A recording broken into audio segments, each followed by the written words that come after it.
This is 1480 KRAE Cheyenne. What you are about to hear is a sports talk radio show unlike any other that has ever before been broadcast in the capital city of Cheyenne, Wyoming, USA. This is Cheyenne, Wyoming's Sports Talk Authority. The Wyoming Cowboys, the Denver Broncos, the Colorado Rockies, and the Denver Nuggets. The show is local, it's regional, and yes, the show is national as well. Wyoming Sports Talk Today is on the air.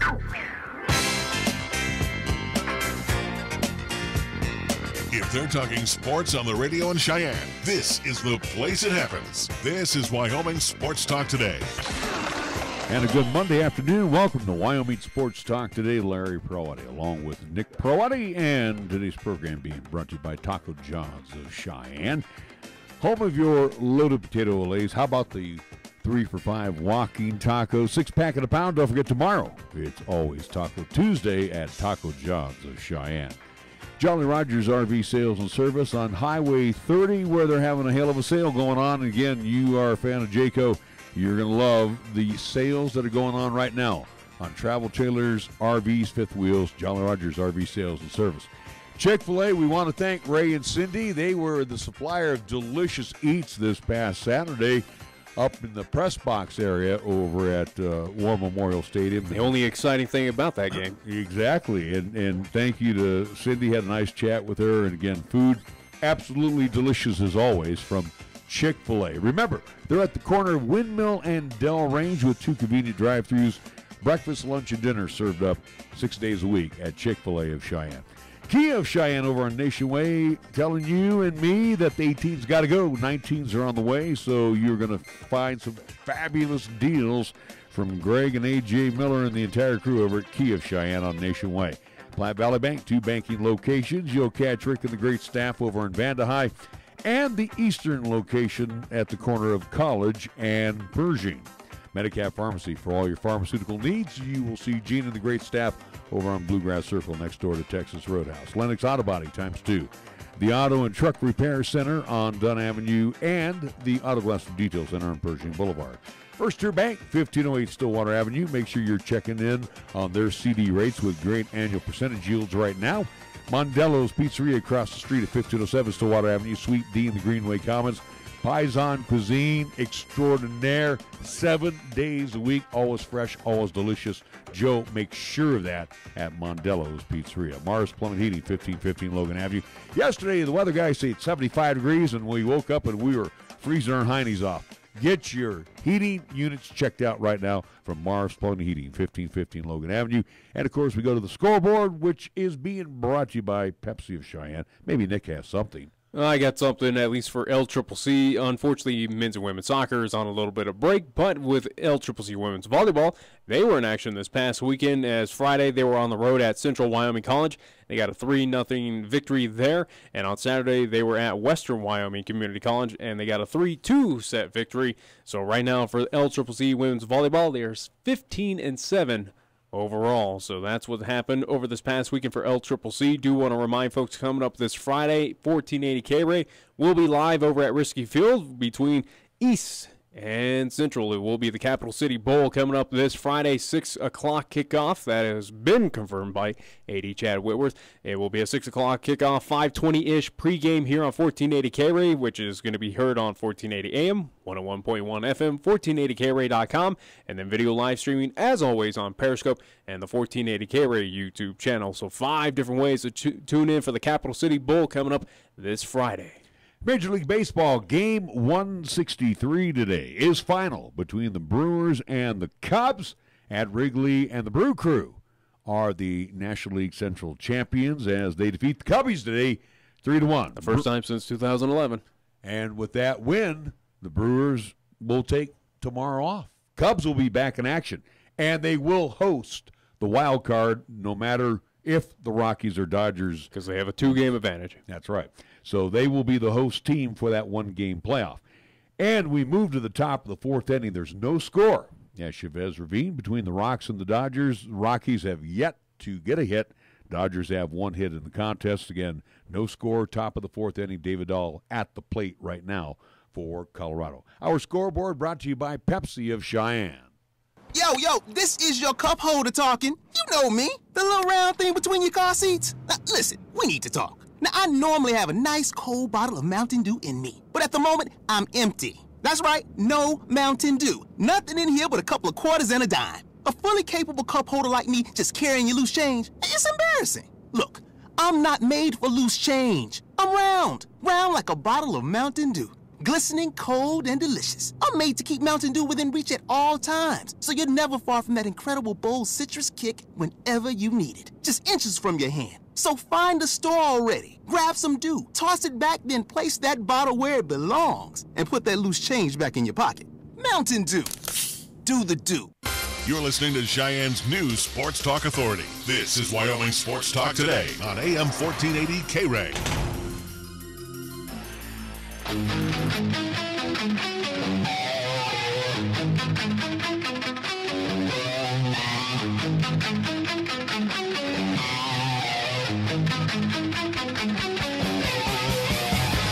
Oh, there was one cancellation in Major League Baseball, if you didn't hear.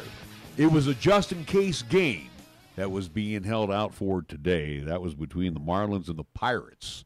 In case the Pirates were in the thick of things at the end of the season, they were going to have this game. This was like postponed from May or June. Well, with all the rain delays, but who cares? Again, make way for Game 163 says they're already underway right now, but we'll get to that a little bit later. There's a lot of things to recap again. As things are going underway, again, all we can do is give the updates on what's happening with the Rockies and Dodgers there, but again, a lot to get through with the Wyoming Cowboys. I'm going to let you take the floor. I always, step ahead and go, hey, I'm going to let you take over. What do you mean?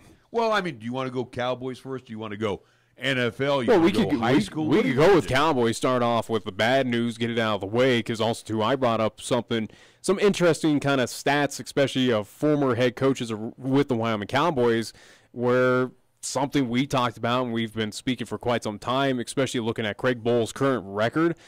Is it time for maybe this university to look at moving on? Maybe. Yeah, absolutely. And again, there are a few coaches, especially of recent memory, where they've been on pace, the same as Craig Bohl in the 5 seasons that they've been under, and they've gotten the boot ski. So we can certainly talk about that. Also, 2 Friday's games, recapping from class, or at least from the Wyoming High School football, at least contest from this past Friday, from Class 4A to Class 1A, especially where Pine Bluffs, they got upset, and that win streak is now ended. That 19-game win streak has ended thanks to Bighorn, but a lot of exciting action as we are now, we're kind of in the thick of it of trying to figure out kind of playoff spots at this point. Who's going to be that number 1 team as well, where we won't know those rankings until about tomorrow, where right now there's a fight for number 1. Yeah, we'll talk about that one. Let's go to the Cowboy game. All right, and here we go. A smoke field. It was awful. It was an awful, that Ryan fire that they have been battling near Walden, Colorado. There's so many fires I can't keep. Well, this fire, evidently, they're from Colorado. It's been hanging around the valley for a long time, and unfortunately, it was awful when we got there. Matter of fact, and there was thoughts of cancellations and at least postponing of the contest because it was so bad at the point of and they kickoff. had air quality folks out there too to monitor the air quality, but out of the clear blue, a southwesterly breeze came in and it cleared things up. But there was still, as we saw when it became dark, a lot of the ash was coming I out saw of it in the day. I was pointing out to you. It looked like dandruff was flying. Because again, it was just white little flecks. It just looked like snow was falling out of the sky. But no, it was ash from those fires. Again, it was certainly part of the, at least, player safety out there. Again, also, too, not just players, but also, too, for fans sitting out there in War Memorial Stadium. Thoughts of just saying, is this safe for people to be out here and at least breathe in this thick smoke? But, yes, it did eventually clear out in the game. Win underway without a hitch.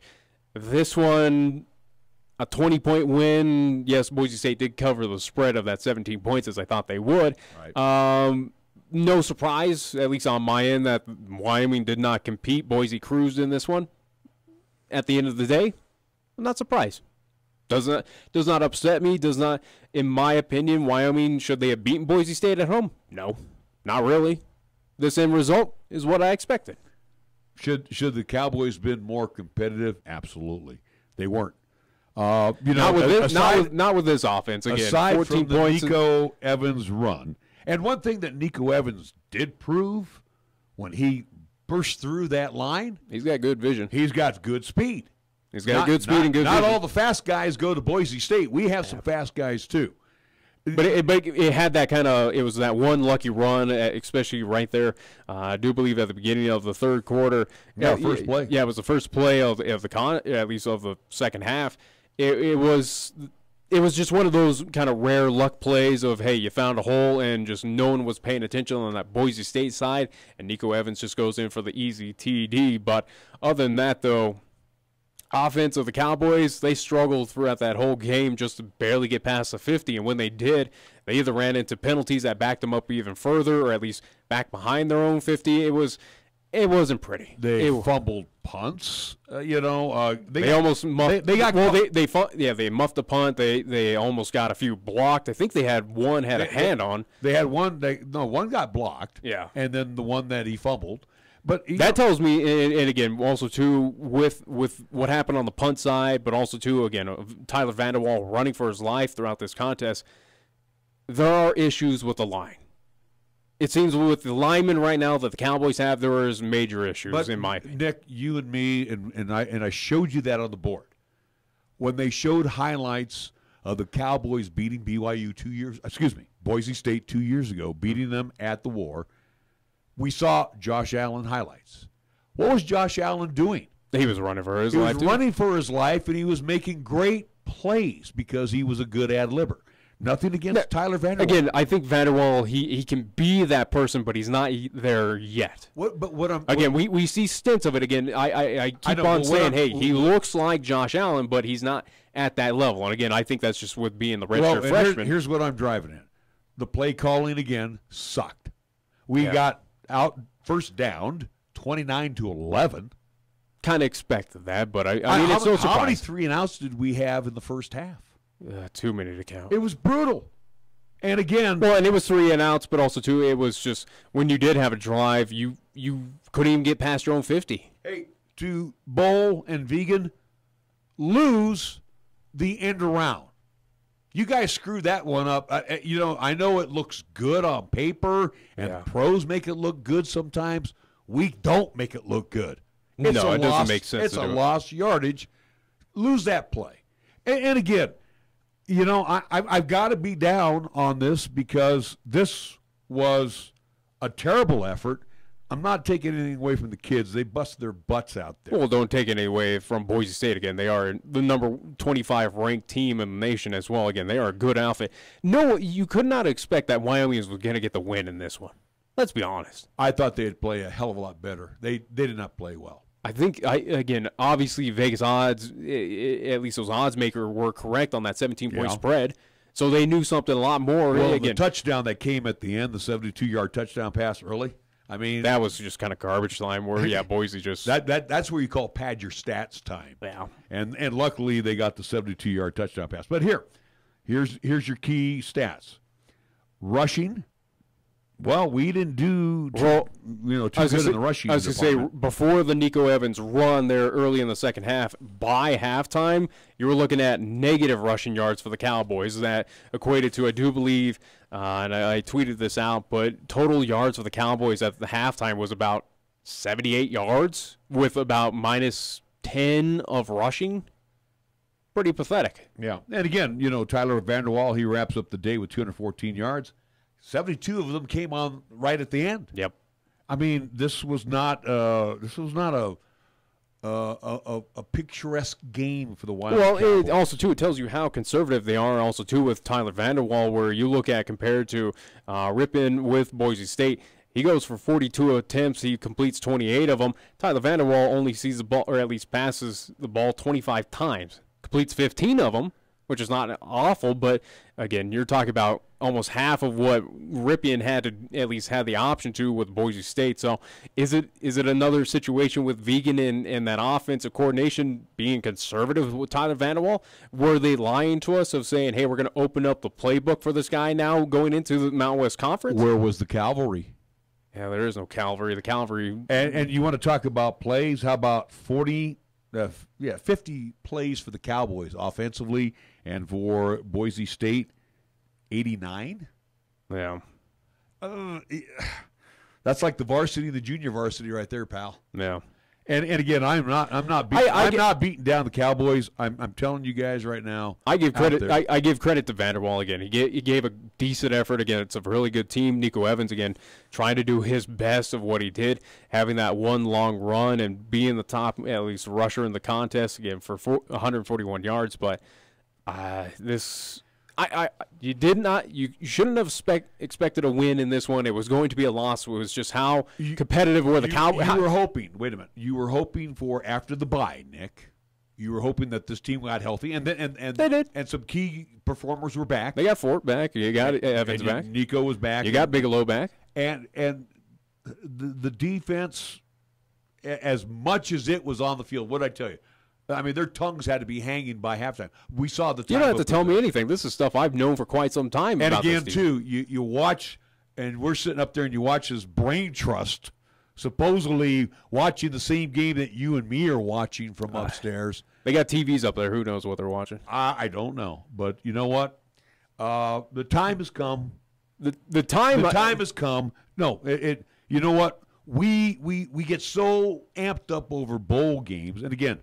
These were bowl games. The famous Potato Bowl. Who cares?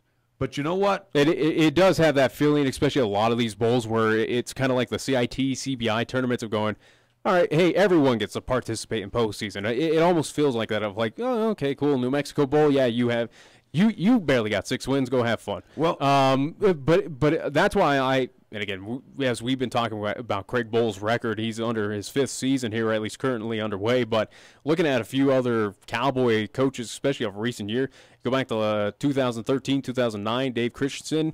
He spent 5 years with the Wyoming Cowboys. His record was 27-35. Craig Bohl at this point in time is 24-32. But Anderson got us to the Christensen. Christensen got us to the New Mexico Bowl. Ooh. Yeah. Okay, go ahead. Next one. So again, with Dave Christensen under 5 years, 27-35. Joe Glenn, he spent 6 years here with the Wyoming Cowboys, 30-41. He got us to a just below Craig Bohl of winning percentage at 4.23. Bohl right now has a 4.29. Christensen at this point has or at least when he ended his tenure here with the Cowboys, he finished off with 4.35, so he's doing just a little bit better than Craig Bohl is over a 5-year span. But let's see, Vic Koenig, 3 years, 5-29. Dana Dimmel, 3 years, 23-12. So there's your. Well, no, under the Dana Dimmel years, they weren't that good. Those numbers are kind of skewed a little bit. There wasn't any bowl activity. Joe Tiller for 6 seasons, 39-30-1. Let's see, Paul Roach, 4 seasons, 35-15. But I'm just saying of recent coaches, though, especially if you look at Dave Christensen, you allowed him for 5 years to test out his style of play with the Wyoming Cowboys. It's kind of on pace right now. Again, Craig Bohl to match Dave Christensen at the end of this season needs to win 3 more games. I say that the Cowboys only have 2 in them, with New Mexico and then possibly San Jose State coming here. The other ones, again, coming up in Hawaii, sorry. Don't think that's going to happen. Utah State, I don't know. But still, though, Craig Bohl is kind of on pace right now to finish out his 5th season right now, probably on pace with what Dave Christensen has. This will be a conversation at the end of this year. I don't think this team is going bowling at any point in time. I really don't think so. And again, but now it kind of stirs up of what we've seen. And granted, social media does this. Everyone has an opinion. Everyone has a voice out there. Right. But there have been outcries continuing on from previous weeks of saying, hey, maybe changes need to happen because Craig Bohl, we've given him 5 years. He's putting on the same effort of what we just had from 2009 to 2013. He was brought in here to win Mountain West Conference championships. He hasn't done that. We didn't win. We got close, but we didn't. He still didn't win it. So we got to the mountain once, and here's what I told you too. When did this Mountain West split happen, or at least when did the Mountain West championship start, though? It's been a recent thing before. Because, again, under Dave Christensen, at least those earlier years, there wasn't a Mountain and a West division. It was you were the part of the Mountain West, and then the winner was the winner. But the point is, though, since Bowles been there, has been the Mountain and the West. But the thing is, I told you this when we were sitting up there. Boise State, they're expected to do well every year. I mean, they have to. They're an elite program. They have to do well every year. So they don't rebuild, they reload. Oh, yeah. Okay? So they reload. And again, yeah, they've had that Fiesta Bowl success, but they're always in a big dollar bowl. Very rarely are they in a lesser bowl. Very rarely. Yeah, it does happen. Okay, but in our case, we don't reload. We have to rebuild every year. And, well, us and the rest of, at least it feels like the Mountain West. I agree. But when you get success, and I guess the word success to me would be bowl, bowl, bowl. But the bowl that we went to last year was a lesser bowl than the Poinsettia Bowl. Yeah. And the Poinsettia Bowl, again, these are under seven-figure bowls. And I'm talking $1 million bowl.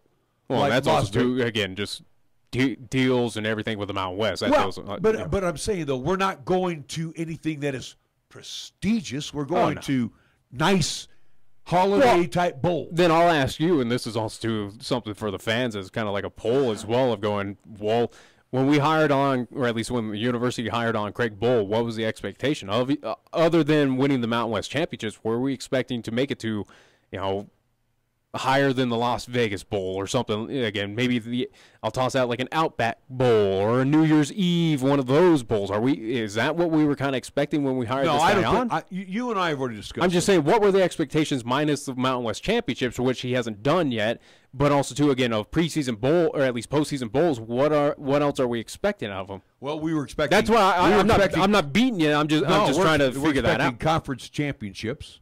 We've given him time. Which would guarantee you at least the Las Vegas Bowl, which is your top bowl. And we gave him time to build the program up. We all blamed Dave Christensen for ruining the program. Yeah. So he brought in his people.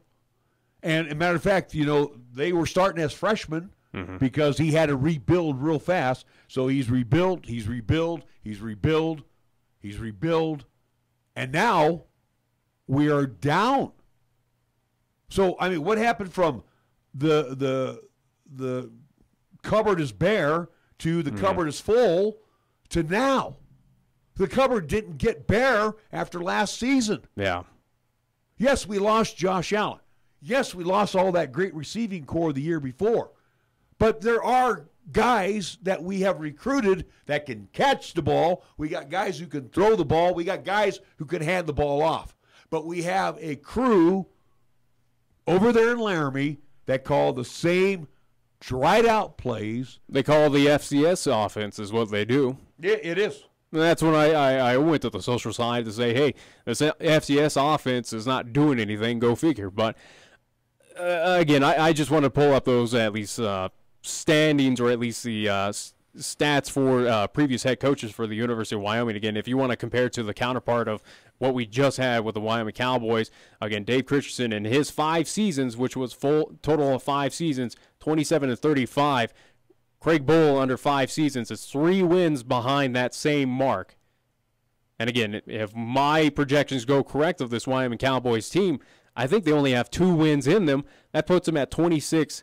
And again, at the end of the season, in my theory of 26 and about 36, I mean, is it almost at the point in time of, hey, we've given them, you gave Christensen 5 years. We've given Bohl 5 years.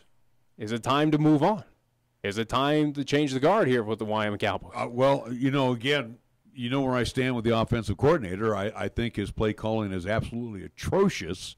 And again, think of me of what you want. I've seen a lot of Wyoming Cowboy football, and this is the worst offense I've seen.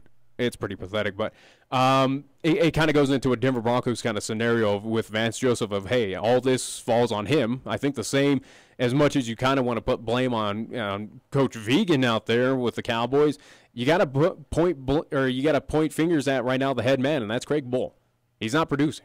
And again, we've given him almost 5 seasons here. We're not at the, well, I guess you're close at the halfway mark here of the season. We're at 2 and 3. Yeah, you got quite a few games. You got a few more left, but it's it's very alarming right now if you're a Cowboys fan of what's going on with this program where, again, this guy trying to come in and at least change the program. Hey, he's brought national attention, but I think that was more so because of what Josh Allen, the talent that he did for this program. But, again, 24-32 in 5 seasons as we're underway with his 5th right now. We're 5 games into this season. It's not too pretty. Well, we got 7 games left, and here they are. We go to Hawaii next weekend. At least this weekend. Well, I'm sorry, Saturday. Yeah, so. And then we're at Fresno State. And if anybody wants to Hawaii played down to San Jose, but also, too, that was away from the island, so I don't know how much you read into that. Hawaii did pick up the victory, but also, too, this Hawaii team can score a lot of points. The Cowboys can barely, again, with 14 points, that still puts them dead last. At least their average of the Mountain West. Scoring. Yeah, they're still not doing a whole lot, so can they keep up with the fast-paced scoring of the Hawaii Rainbow Warriors? We'll see, especially on the islands. Can they match them touchdown for touchdown? No. The answer is no. They can't do it. I don't think so. Fresno State? No, you don't understand. No, sorry. Utah State? No, I still, even at home, no. And maybe a win at CSU. And that one's a toss-up. No, I really don't know. I think I'm not impressed. I give the advantage to CSU of I just don't. being at home. I don't. I do. San Jose State? I don't know. I don't know. I don't know. You would think that was, at least of the 2 wins I think the Cowboys have in them, that's one. And Air Force is showing me that they're nothing too special. Yeah, they're nothing special. Yeah. And then we got to go to New Mexico. Don't know. I mean, there are so New many. New Mexico's kind of been competitive as much, but is there 6 wins in this program? I don't know. Or of the season, no. Again, I think right now I'll elevate them where, yes, you could probably beat San Jose. Yes, you should be able to beat New Mexico on the road. And, yes, you should probably take care of Air Force. CSU, again, the rivalry game, that's a complete coin flip, and especially going on the road to Fort Collins, you don't know. We don't know what to expect in that one. But as of right now with the Cowboys, you have 7 games left. I think you only have a shot at 3. You have 2 wins so far. Put you with 5 wins. That's sub 500. That ain't bowl time either. So, like I said, when we get to the end of the year, or maybe we may not even make it to the end of the year, I don't know. Because I hear what do you mean? I hear the outcry is pretty. Oh, the outcry it's growing, but also too, again, that's social media. It's going to happen. I'm not talking about social media. I'm talking folks that were sitting. Yeah. That again. This ticket. Well, you could take the pulse of the fans out there when they're booing the Cowboys as they're running off the field. And again, the offense doesn't need to hear that. They're trying, and I can't understand what the heck is going on with this offense. Again, it's got too much. They're trying to do too many things in a very basic offense. Are they trying to do too many things? It's not like they're doing anything. They just run, it seems like the same play over and over. They're trying to set up all these different looks, and it's the same package. Yeah, I guess. That's what I'm saying. They're trying to be fancy. They're trying to cover up a dull offense. Yeah. And it's dull. It really is. It's nothing too special. So, with the Wyoming Cowboys, again, obviously, the buck stops with the head coach, but I'm telling you, he's going to stand by his offensive coordinator. And if he was here talking to us right now, he would tell me I'm full of crap. And this guy knows what he's doing. And I'm going to say, Coach, look at your record. And he say, hey, you know what? We've been beat up. We've been hurt. And I'll say, we played some great teams. And I'll say, Coach, so has everybody else in the conference. They've all played great teams too, and all the other teams have scored points. Boise just got healthy as well over the bye week, and they didn't have excuses. They got the victory. Yeah, and on the road, we were supposedly healthy over this bye week. And we were. Again, we had those pieces were back.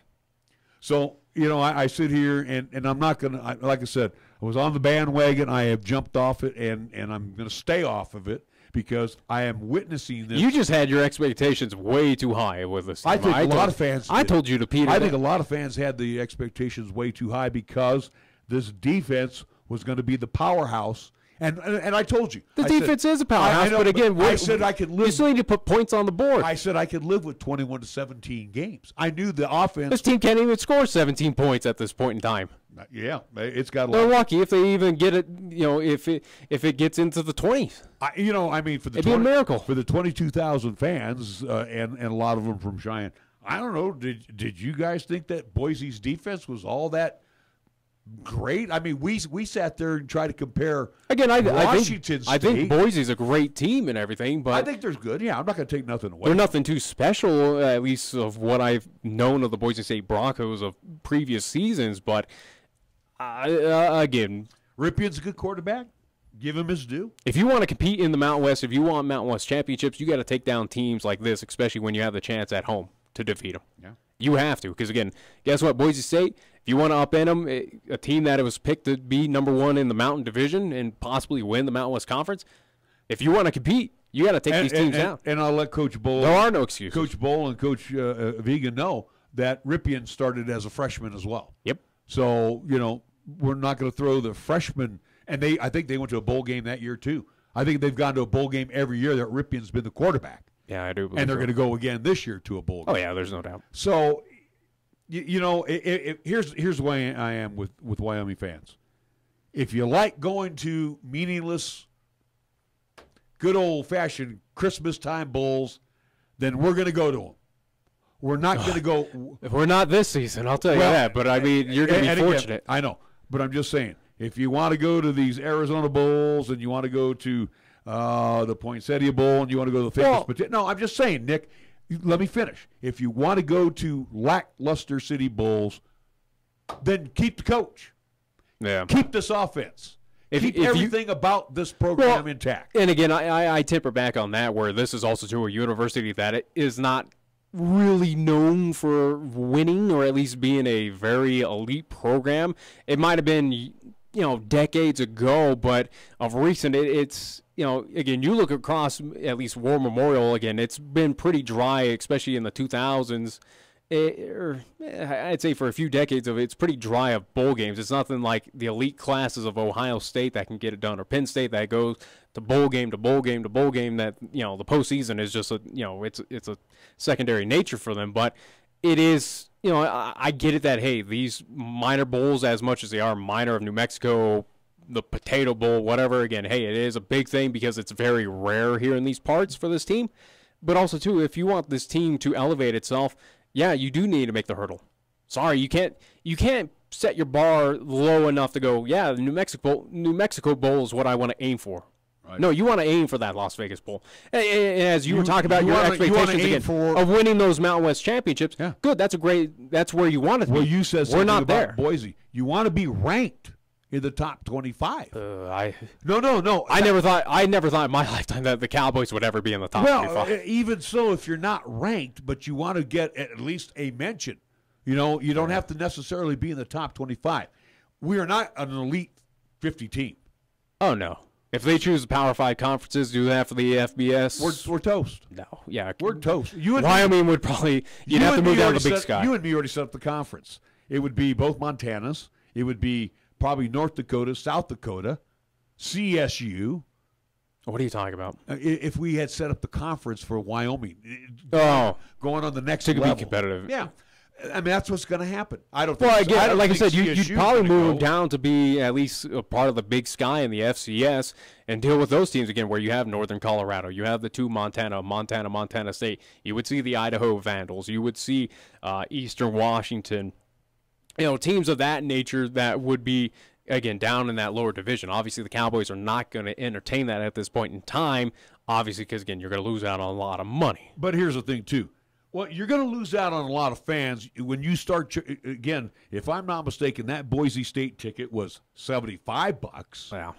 Well, and also, too, why is it that price? Because, hey, you're going to see Boise State. You're seeing the elite team. And then why was Washington State expensive? $95. Because you're seeing a team, again, of, hey, it's Pac-12. They are an elite team. That's why we're – Wofford is a $30. But to the curious fan, I'm not going to go and watch us get our brains beat out anymore under this regime. Yeah. I'm not going to do it. It's silly. It's a waste of money. And again, I've talked to not one, not 2, but 3 different folks today that all left right around the same time we did. That tells you something. The interest is gone.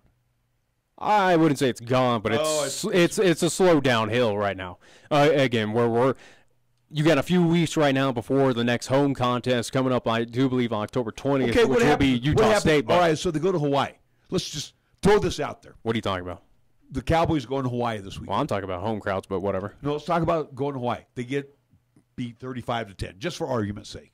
Which I think is a fair They go to assessment. Fresno State. They get beat 35-10. Yeah. What kind of home crowd do you expect for Utah State? No, it would be very down. I would assume, because again, you're looking at, let's see, that put them at 2-6. Yeah, Utah State, as much as it would depend on. There would be some folks from Logan that'll show up. Yeah. Yeah, I think you would have the Utah State fans, and also too maybe if Cowboy fans show up, it would be more so of, hey, let's check out this Utah State team because they're very good at that point in time. If they are coming up here, I do believe October 20th. But they're saying attendance from this past at least contest 22,000. I think that's fair. That was a good crowd. It wasn't as big as the Washington State crowd, but come Utah State, if they are for whatever reason 2-6, yeah, I think maybe cut in half. No, probably down to the teens, about 14,000. All right. I put them at about and if a they cool lose, 11,000. And if they lose to Utah State again, this is another, again, people are paying for tickets now. You and me, we have that luxury. Well, you got to pay for tickets, parking, gas as well, too, to get on over. Yeah, is it really worth going back to see the next home game? Yeah, is it worth it? No, yeah. Probably not. Because if they're doing the same things against Hawaii, Fresno State, Utah State, and I think they will. I mean, you got to temper your expectations. I really think you have to. Again, I've been, and not to beat the Cowboys, and we need to take a break here soon, but not to beat down Wyoming, but it had a team. Again, you had to look at the rest of the Mountain West and what this team offers, especially of last season. This Cowboys team, I thought, was overranked of being number 2 in the Mountain Division. They're clearly showing that right now. Right. Do you blame the Mountain West Conference in those preseason polls for saying, hey, we're going to be the second best team in the Mountain Division? Maybe a little bit, but I've been telling you for every time, it's like you need to temper back. Cowboys were rated so high because of the number of returners that they had. And again, on the defensive side, they had some stellar defensive performers. Defense can only do so much for you when the offense can't put points on the board. And again, we saw the Cowboys offense get short field. Told you before that game 1 again. What's going to happen is that defense is going to be stellar. It's going to keep you in, but that offense is not going to help you put up any points on that board. You need to score to win. We need to go to a break. They've completed 4.5 at Dodger Stadium. Dodgers lead 2-0. Cody Bellinger hitting a 2-run homer off Marquez. So 2-0 Dodgers as they come up to bat in the bottom of the 5th. We will take a timeout. We'll be back after these words on 1480 KRAE. Taco John's presents Olay the Day Pep Talks. Okay, good day in the weight room, boys. Remember, we lift weights for strength. For cardio, we lift weights faster. Wachowski, quit looking at your stomach, son. What you're looking for ain't there. If you want a six-pack, the easiest way to get one is at Taco John's. Stop in for a 6-pack and a pound at Taco John's. Get 6 crispy beef tacos and a pound of potato olays, all for $10.99. Let's Olay the day and go get one right now. Last one there has to pick up Mrs. Coach from jiu-jitsu class. Olay the day at Taco John's. The all-new 2018 Kia Stinger strikes a perfect balance between performance and refinement. I'm AJ Miller for Kia of Cheyenne. The 2018 Kia Stinger comes with your choice of 2 turbocharged engines matched with an 8-speed automatic transmission. Stinger is also available with numerous amenities like a 720-watt 15-speaker premium sound system. Some say that's just perfect. Check out the Kia Stinger at Kia of Cheyenne. Call us at 775-0123 or go to KiaofCheyenne.com and we'll make it easy. You can see it all around Wyoming, what John Barrasso is accomplishing for our state. John fought hard for the biggest tax cuts in a generation, and he delivered. Tax cuts that mean Wyoming families are keeping more of their hard-earned money. John made strengthening Wyoming's water infrastructure a top priority with legislation that will reduce the threat of devastating floods, increase critical water storage, and finish, fix, or replace the irrigation projects our farmers and ranchers use to feed America and the world. And when Congress stole mining royalties from the people of Wyoming, John led our delegation to take back the hundreds of millions of dollars we were owed. Money that helps fund important Wyoming priorities and our communities. John Barrasso, real accomplishments for all of Wyoming. I'm John Barrasso, and I approve this message. Paid for by friends of John Barrasso. BarrassoForWyoming.com. Your locally owned and operated radio stations, KYOI-FM and 1480 KRAE AM, are just that, local, serving Cheyenne and Laramie County, where your advertising dollar stays local too. It doesn't end up in Colorado, Oklahoma, New Hampshire, or even New York. We conduct business here, we shop here, and we live here. And we support our entire community 24/7, 365. Just because it has a window dressing doesn't mean it isn't a facade. A reminder from KYOI and 1480 KRAE. Cheyenne Urological has been the cornerstone of urinary care to Cheyenne and its surrounding communities for over 20 years, with doctors Bryant, Everett, Gajewski, and their highly trained staff providing top-quality treatment for prostate cancer, urinary tract infections, kidney stones, impotence, and incontinence. Cheyenne Urological is now offering cutting-edge robotic surgery. So call Cheyenne Urological at 635-4131 for compassionate, expert urinary care. That's 635-4131. The next time you have a craving for authentic Mexican cuisine, visit Hacienda Guadalajara at 317 East Lincoln Way. Locally owned and operated, they serve their dishes with family tried and true recipes, with the freshest of ingredients, made to order. Start off your meal with their complimentary chips, salsa, and bean dip. And if you're feeling adventurous, enjoy your favorite margarita or cerveza. Hacienda Guadalajara, where the spice is always nice. Here's the latest weather forecast on 1480 KRAE. Weather-wise for today, mostly sunny. We're calling for a daytime high of 75 degrees. Partly cloudy for tonight with our low down to 46. Partly sunny for your Tuesday. Expect a daytime high of 76. Tuesday night, mostly cloudy, our low down to 49. And for Wednesday, continued mostly sunny. A little bit on the breezy side. Look for a daytime high of 73 degrees. When it comes to sports talk in Cheyenne, it's a whole new ballgame. Let's play ball! You're listening to Wyoming Sports Talk today, and it's only here on AM 1480 KRAE.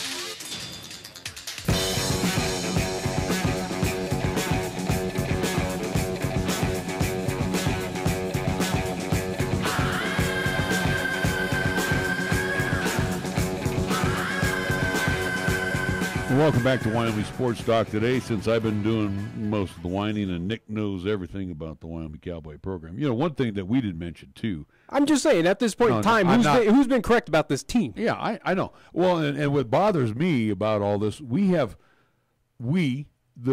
state of Wyoming, individual donors, has sunk a lot of money into the program. All right. Our athletic programs. I mean, you saw the beautiful facilities that we have over there. And then with any college, that is the same thing as well. You don't think people sunk money into the brand new renovation of the Kibbe Dome up in Moscow, Idaho? I mean, universities deal with it. So what's your point? I'm just saying, you know, these are things to help those student athletes become better, you know, better performers, you know, in their. I mean, money can only, again, that can only do you so much. You do need, again, tools around you, other, you know, whether it is head coaching, assistant coaching, to do, again, the correct deeds or at least get you in the right track. Again, that performance center is, hey, it's a nice compliment, but is it the end-all, be-all of saying, yeah, oh, cool, that makes us the elite team that we are? No, it does not. As you keep on coughing, thank you for that. I'm sorry, I got a cold. What do you want me to do? Get better. You can take over the show here. I'll see you bye. Oh, now who's whining? No, I'm here. I'm doing the show today. Anyway, so again, that it's a compliment to the team. Does it make them elite? Does it say, oh, yeah, now Wyoming's a Power 5 school because we have a high-performance athletic center? No, not at all. Oh, well, you again, with any donations, with any sinking of money, hey, you do it out of, you know, goodwill. I am just saying, this state has said, you know what? We respect the fact that we want to get that high-level student-athlete to come. Oh, yeah, it shows that you want to be an elite team, but again, you need people who are also on that same page who think that elite mentality, that win that elite. You know where it starts to become elite? It starts at the top. And we thought we had that figured out. When we brought somebody from a lower division, second time now that we brought somebody from a lower division, because we brought Joe Glenn in from a lower division, and he didn't get the job done. He got us to a bowl. Oh, boy. Dave Christensen, an assistant coach at an elite program, got us to a bowl. A defensive coordinator. And then we bring in Craig Bowl. Ooh, national championships on a lower scale. But we got to 2 bowls. Wow. And you lost one of them. Yeah, but it's not even that point, though, Nick. The point is these are nothing bowls are going to. No, again, if the expectations for this team, or at least where the university was going of winning Mount West Championship, you failed so far. Getting to at least higher up bowl games and Potato Bowl and New Mexico Bowl, you failed on that so far, as you haven't gotten anything further than that. It is, again, barring of what happens at the end of the season. Hey, if the Cowboys pull off a miraculous just come from behind win streak or something, which I highly doubt, but if they are to, hey, kudos to the Cowboys. That would probably save Craig Bowl his job for, another season going into season number 6. But if it goes the way that I think it's going to be, and what is all indications showing that it's going to be, yes, heads definitely need to roll amongst that university, especially amongst that program there with Cowboys football. Again, if you're talking all this money that's been invested, yes, again, the state does have high expectations for this. I don't blame fans. I don't blame the state. I don't blame people who've donated money to this institution. Hey, you want what's best. You want this team to win. You want it to be one of the best, something to be proud of. It is something, hey, they have the moniker of it's one Wyoming, one university, one team. That's all, again, these folks have here in the state of Wyoming. You don't want to hang your hat on a 2-4 so far season, and I don't blame them. But if it continues to be awful as it is, I think it's something that the university and that athletics department really needs to take a close eye on and look at it going, maybe it's time for a new direction, because this one hasn't worked either. Yeah. No, I'm full. I mean, you're talking if they in 10 seasons, 10 years for the Wyoming Cowboys, they would be in total, if you add up their standings, it's a sub 500 program. Right. In my opinion, again, I think a lot of fans would reiterate this. That's unacceptable. If we have investing all this big money and we're trying to make this team that Power 5 team, that elite, to carry on if the NCAA decides to go into a 5-conference system of saying this is our package here, this is our top teams, this is what we're offering, the rest of you go have fun in the FCS, Wyoming's not going to be invited. Well, here's the way I'm feeling about all this. If we want mediocre, keep them. You got it. Have fun with it. Yeah. Enjoy it. You know what? I don't have to necessarily be a fan. I can talk about it. Oh, yeah. But I'm telling you right now, you are walking me out the door slowly as a fan, because this is not collegiate football. This is not Division I football. I'm sorry. This package that we have offensively is not Division I. This is kind of equivalent of what the years in my former school of Idaho went with on their football program, where, again, they had years of just being completely awful, getting sub 500. Sure, they had a few instances of winning 2, at least, Potato Bowls in their time when they were a part of the FBS, but also, too, the Idaho Vandals. Hey, guess what? And now playing the Big Sky, they now play in the FCS because they couldn't get it done when the WAC collapsed and the Mountain West didn't want a part of them, or the Sun Belt didn't want a part of them, because, again, they couldn't win. Wyoming's kind of on that slow trajectory, not saying that they're on that danger zone line of being kind of kicked out. We won't allow us to go down to FCS. But I'm just saying it has similar tracks of where, again. I agree with you. I know exactly what you're driving at. But the point is, it's been brought up before, and we said, no, we need to stay D1. Well, good, we're D1. We got to get somebody that's got a D1 mentality. Give me somebody that knows what the big boys are all about. Yeah. Don't tell me every week the cavalry's coming, because the cavalry, if that's the cavalry, I'm throwing up the white flag. I surrender, because you know what? It ain't there. It's not happening. You put your eggs in your basket amongst your staff, and nothing wrong with that, Nick. I appreciate a guy that backs up his his people that he's appointed to do these positions. Well, but you know what? Obviously, you backed them up because, again, they were winning elsewhere. But I'm going to tell you right now, Craig Bowl, you are the captain of the Titanic, and it's sinking faster than you think. And it's time to say adios to either you or to some members of your staff. First off, on the offensive side, adios. Yeah. And I don't the offense is not D1. And I don't think we're out of line on any of this of what we've been saying because, again, we have stats, we have standings, we have, again, these. We got numbers to back it up. Numbers absolutely back up of what is going on with the Cowboys. Again, you've had 5 seasons right now with the Wyoming Cowboys. Obviously, you're in the middle of your 5th one right now, but it's turning out to be still sub 500 of what you've put on here at the University of Wyoming, which has been a sub 500 effort. Can I do any better? Hell no. But I don't make $500,000 a year either. Yeah. So, you know. The highest paid position in the state of Wyoming. I know. Like I said, I don't make $500,000 a year, so, you know, I don't want the job. Is there somebody out there that may want the job that can possibly revitalize the program? That's up to the athletic department to find that person. Be on that search right now. Maybe Wyoming's waiting for Urban Meyer to get the bootski out of Ohio State, and then that's all we need is another problem. So, hey, you wouldn't take Urban Meyer? He can build your program. That might be a whole nother discussion of, hey, you know, again, not saying that do we have anything millions happens, of dollars to bring the guy here? No. Well, I mean, he might be desperate because maybe no other school would want to touch him after what's happened there at Ohio State of recent of going, well, you got all this baggage here, but hey, come here. Maybe you can win with at least elevate us and let us win. That'd be an interesting discussion of, hey, are you that desperate to win and build an elite team that you would take in someone like this? Again, that kind of Rick Pitino situation of, are you that desperate that you want to win? This guy will. Let's move on to the next subject. It ain't going to happen, not going to happen. We got to go to the time right. We need, you know, and again, too, we always look at assistants. We always look at, coaches in lower levels. We need to start thinking D1. If we want to be a D1 program and we want to match up and not get beat up by Washington State and Oregon and Missouri, we want to be competitive with these teams. That's also, too, the problem as well of Wyoming isn't really that attractive of, hey, come out to Laramie, Wyoming, and coach amongst this program that is, again, in school's history since the beginning of late 1800s,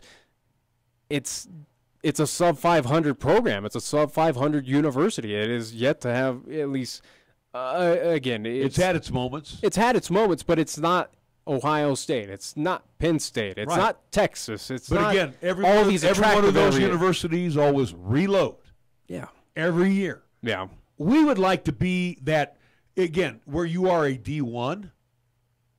And again, you're a D1 elite, where they reload. We would like to be maybe that middle tier D-load where a D1 where we don't have to reload every year. Maybe the cupboard's not always bare. Trying to think of the equivalent, kind of like out of the Conference USA of like maybe in Northern Illinois. That can be that they take care of the conference. Are they top 25? Are they going to those high elite bowls? No, but they win. They can consistently win. Now, are they going undefeated? No, I mean, again, obviously with Wyoming Cowboys, you got to start in baby steps. So kind of get on a similar situation of, hey, at least have consistent winning seasons, back-to-back winning seasons. That's what we need to be. We're not consistent. This is a very inconsistent program run by a very inconsistent group right now. Very inconsistent. And again, if we need to find that person who can bring consistency, stability. But that's the question of who would that be? Who could you attract to come out here? Hey, got to get a baseball update in here. We are into the bottom of the 5th inning. 2 outs. Dodgers 4. Rockies nothing. Rockies are being no-noed, oh, by the way, through 5 innings. We'll be back with hour number 2 after these words on 1480 KRAE. Due to our stormy season this summer, Jolly Rogers RV Sales and Service is offering you a hail of a deal on a wide variety of travel trailers, including toy haulers. Get up to an additional 50% off MSRP on Jolly Rogers' already low prices. Check out their new and used inventory. Damaged or not, you can still travel in style. Call Jolly Rogers RV Sales and Service today, your exclusive Jayco dealer at 634-8457. See them at 6102 U.S. Highway 30 or go to JollyRogersRV.com. When you say Mondello Pizzeria, think authentic Italian. When you say Mondello Pizzeria, think made fresh from scratch. When you say Mondello Pizzeria, think great pizza, delicious Philly cheesesteak, superb hot and cold Italian sandwiches, meatballs, sausage, and special subs, calzones, crisp salads, and great service. When you say Mondello's Pizzeria, think unmatched Italian taste. Mondello's Pizzeria, 1507 Stillwater Avenue, your only true Italian stop for lunch or dinner. Capital Lumber is number one in Cheyenne. Are you listening? We're all the lumber store you'll ever need. For over 50 years, Capital Lumber Company has offered a full line of hardware and lumber selections. Plenty of materials, even for the do-it-yourselfer. So talk with one of the many experts today at Capital Lumber Company. Capital Lumber Company is the best in the region, and they are your true value hardware store. Lumber One in Cheyenne. Capital Lumber Company at 1222 Dunn Avenue. Feeling that cool Wyoming breeze in the early morning? That means fall is here, and our Wyoming winter is close behind. So now's the time to make sure your furnace is in good repair. And Marv's Plumbing and Heating, 1515 Logan Avenue is the place to go. Marv's trained technicians can inspect, repair, and replace your furnace and boiler and are available 24/7. Freezing temperatures in Wyoming can happen at any time. No one wants to shiver in their own home. Don't get the chills. Stay cozy. Call Marv's Plumbing and Heating at 316-7634 today. Check out the huge savings this week at Town & Country Supermarket Liquors. Here are just a few of the terrific weekly specials. Our Super Radio buys heard right here include Captain Morgan Spiced Rum, 1.75 liter bottle, $19.99. Lunazul Blanco or Reposado Tequila, 750 milliliter bottle, $11.99. And Dos Equis Lager, Amber, or Beers of Mexico, 12-pack, 12-ounce cans or bottles, $13.59. Town & Country Supermarket Liquors on the South Greeley Highway, Cheyenne's low price leader. Here's the latest weather forecast on 1480 KRAE. Weather-wise for today, mostly sunny. We're calling for a daytime high of 75 degrees. Partly cloudy for tonight with our low down to 46. Partly sunny for your Tuesday. Expect a daytime high of 76. Tuesday night, mostly cloudy, our low down to 49. And for Wednesday, continued mostly sunny. A little bit on the breezy side. Look for a daytime high of 73 degrees. This is 1480 KRAE Cheyenne. Also being heard on translator K266CC Cheyenne at 101.1 FM. What you are about to hear is a sports talk radio show unlike any other that has ever before been broadcast in the capital city of Cheyenne, Wyoming, USA. This is Cheyenne, Wyoming's Sports Talk Authority. The Wyoming Cowboys, the Denver Broncos, the Colorado Rockies, and the Denver Nuggets. The show is local, it's regional, and yes, the show is national as well. Wyoming Sports Talk Today is on the air.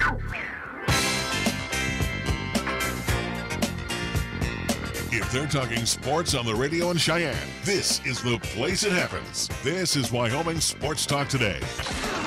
And it is hour number 2 of Wyoming Sports Talk Today, being brought to you by Marv's Plumbing and Heating, 1515 Logan Avenue. Mondello's Pizzeria at 1507 Stillwater Avenue, Suite D in the Greenway Commons. First Tier Bank right across the street at 1508 Stillwater Avenue. Lennox Auto Body, ×2. The Auto Glass and Detail Center on Pershing Boulevard. The main auto and truck repair center on Dunn Avenue. Founded by Dick Lennox, and the tradition is carried on by daughter Heather Lennox. Heather, thank you so much for what you do for us, too. Medicap Pharmacy, located on Bluegrass Circle next door to Texas Roadhouse. Platte Valley Bank, ×2. Vanda High Avenue and the east side location, corner of College and Pershing. Kia of Cheyenne. Great lot of Kias on display right now over on Nation Way. And again, you'll find some fabulous deals. So check out the Kia of your dreams today. Kia of Cheyenne over on East Nation Way. Chick-fil-A at the corner of Windmill and Del Range. Cindy and Ray, you guys did a great job this past Saturday in the press box. And they do that similar great job each Monday through Saturday at the corner of Windmill and Del Range. Well, it better be the similar thing because it's the best. It's the best. I'm just saying. It was like, yeah, it should be the same right because they do it. Right across from Menards. And you liked what they had for lunch and dinner. You're going to definitely love what they put together for breakfast. It's chicken, yeah. I mean, they make the best well, chicken. They also offer other goodies. Scrambled bowls. Yeah, they're scrambled. So again, but Chick-fil-A. It does have chicken in it. Corner of Windmill and Del Range. Jolly Rogers RV Sales and Service on Highway 30 having their halo of sale. And Taco John's of Cheyenne, where they invite you to stop on by. Maybe tonight is a 6-pack at a pound night. They got it for you. Tomorrow it's Taco Tuesday at all Taco John's of Cheyenne. And our scoreboard is being brought to you by Pepsi of Cheyenne. Here's Nick with his scoreboard. LCCC women's volleyball in action this past weekend, where they were on the road at Central Wyoming College on Friday, where they got a 3-0 set victory. Saturday's contest in Rock Springs at Western Wyoming Community College, they got a 3-2 set win in that contest. They are 15-7 overall. So that's what's happening on LCCC side from this past weekend. Also, too, do want to remind folks, coming up this Friday, 1480 KRAE will be live at Risky Field, where we will have Cheyenne East at Cheyenne Central. It will be the Capital City Bowl coming up. 6 p.m. kickoff, 5:20-ish pregame show here on 1480 AM KRAE, 101.1 FM, 1480KRAE.com, and also too, live streaming the video and audio on Periscope and the 1480 KRAE YouTube channel. So 5 different ways to tune in and check out East versus Central coming up this Friday. It'll be Milwaukee. It'll be me. Maybe someone else. I don't know. Just you and me. You never know. Well, we can do that. Yeah. Milwaukee has defeated the Chicago Cubs today to win the NL Central, so they will be the top seed. And the Cubbies will be the home team in the Dodgers-Rockies loss, whoever loses. Looking like to be the Rockies. And right now the Rockies still being no hit. They are into the top of the 6th inning. Against Buehler. Buehler? He's getting it done. Buehler? Yeah. Buehler? Walker Buehler tossing a no-no against the Rockies. Well, they flirted with one, I do believe, yesterday or 2 days ago? Well, I think it was yesterday against the Giants. Against the rollover play dead Giants? I told you the Giants would not compete. Talk about ticking me off. So, anyway, the Rockies and the Dodgers right now, we are into the top of the 6th inning at Chavez Ravine. Winner will be, Charlie Blackman got a base hit. My man, way to go. Woohoo. After he went to cycle yesterday. Whoop-de-doo. So, the Rockies got their base runner here in the 6th inning. Just get over Dodgers, win your 7th in a row, and just, All right, well, anyway, Dodgers leading 4-0, top of the 6th inning, 1 out. And we want to let you know our scoreboard is brought to you by Pepsi of Cheyenne. Hi, I'm Alex White, tea master at Pure Leaf. When I make tea, everything I know goes into it. You can't be impatient. When I craft Pure Leaf iced tea, I don't take shortcuts, because I want you to have the same amazing taste of iced tea that I do. So I start with fresh picked tea leaves. Then, after they're delicately dried, I blend and brew them at a lower temperature to draw out their unique aromas. And then I taste and fine-tune the blend for a delicious smooth iced tea. I'd love to have you take a sip right now, but that's one thing we can't do over the radio. But you can experience the same delicious taste of Pure Leaf iced tea anywhere you are. I'm Alex White, Pure Leaf Tea Master. Pure Leaf, our thing is tea. Got something to say? Then get it off your chest right now. Phone lines are open at 307-514-1071. Make your opinion count and call the show. Wyoming Sports Talk today.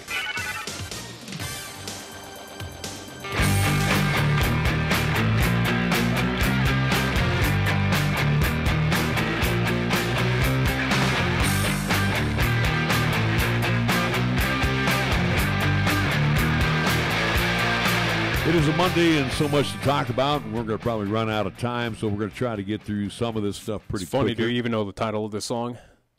It's called Infected. That's where you are right now. Yeah. You just breathing on everyone, just infecting everyone. Yeah. I don't know how you're still sick. I'm over here. I feel fine. And I got enclosed with you on this past Friday there with you and Chris. Go figure both of you had the sickness. Yeah, well, guess where you got the sickness from? It wasn't from me. I know where I got it from. Then why'd you get it? Why'd you allow them in? I'm just going to throw them out in the streets. Why not? Do they need to come into the building? Well, they need to do something. Anyway, so yeah, you better be healthy. 3 floors have been. You better be healthy this Friday because it's a big one. It's again for Cheyenne East to continue this momentum of possibly, in my opinion, especially, and we'll go over the scores from this past I'll let Friday. You talk the rest of the show. Go ahead. What do you mean? Go ahead. You should probably go answer that phone call then. All right, I will. Well, don't leave me now. No, see you, bye. Yeah, whatever. Who cares? Anyways, though, from this past Friday from Class 4A with high school football action, running quickly over the scores right now, at least number 3, Natrona at the time. They were at home. They were hosting number 1, Thunder Basin. They got the win 41-34. So right now, Thunder Basin, that win streak that they had in Class 4A has come to a halt. They are now 5-1. Natrona 5-1. So Cheyenne East 5-1. So it makes it a very interesting spot of who will be number one coming up in the polls for this week. In my opinion, I think East with a victory, at least at home against Natrona, even though they did lose on the road to Thunder Basin, who just recently lost to Natrona. Something tells me that East is going to get that number one spot, but it'd be interesting to see how the voting comes down or how many points they do come away to get that number one spot. But it's tight right now. It could be any one of those teams does deserve to be the number one team in the state of Wyoming in Class 4A, but Natrona does get the victory over Thunder Basin this past Friday. Game that we had here on KRAE, it was at the time number 2 Cheyenne East at home hosting Laramie, the Plainsmen, who were number 5 ranked.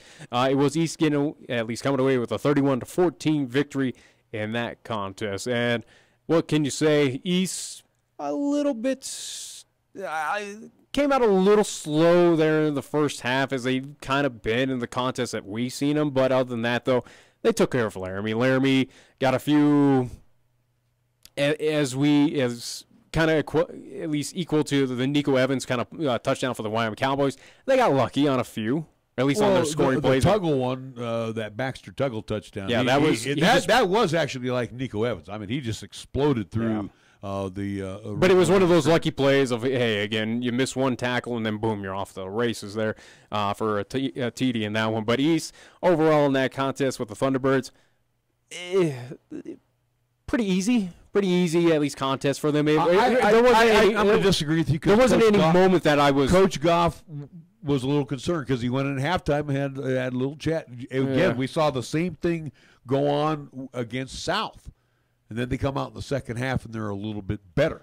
But even as close as it was, and it wasn't even really that close there at half, it was just more so at that point in time, was there any instance that I believe that the Plainsmen were going to get away with the upset victory against East? No, Not really. No. Especially as how bad the weather was, at least on Friday. It was an awful night for football. It's interesting, though, if you look at the standings right now, 5-1 East, 5-1 Natrona, 5-1 Thunder Basin. As I already said. 4-2 Sheridan, 3-3 Laramie. Yeah, I don't believe anybody else is 3-3. I think they're all 2-4, right? Rock Springs, Kelly Walsh, and Central. Maybe. Yeah, Rock Springs they won. Kelly Walsh has been probably the most disappointing team, but also they're hurt. Not really. Matt Hayes, their quarterback, is hurt right now because they went with the sophomore Coventry. South is 1-5 and 0-6 is Campbell County. Yeah. Anyways, going over, at least those are the standings, but continuing off scores from the past Friday, number 4 Sheridan, they were down here in Cheyenne. They were taking on the South High Fighting Bison. Sheridan does get the victory 49-6. Kind of expected that one. The Bronx, yes, just that offense is just way too powerful. Cheyenne South, hey, better luck next week. Well, they're also hurting, and they got hit. They got hit by the sickness too. They got hit by the flu bug pretty heavily. So, very young team as is. Yes, they were missing a lot of pieces, but again, you're already behind the 8 ball, behind the Sheridan Bronx with them taking them on. But yes, again, other outside factors pretty much put the Cheyenne South Fighting Bison well behind the 8 ball in that contest. Also, too, Campbell County, they still have yet to find a win, and I don't think they will this season, but they lose to Rock Springs 22-0. It was, I think, the first contest for the Camels, it wasn't a running clock situation for them, so I guess that's the only positive for the Camels. And then the other contest at Risky Field, the Central High Indians picking up a victory over the Kelly Walsh Trojans, 17-10. So, interesting little footnote with the Central High Indians. If you take, again, double overtime loss to Rock Springs, right? The come from behind 27 second come from behind win of Laramie, this Central High team should probably be 4-2. Right.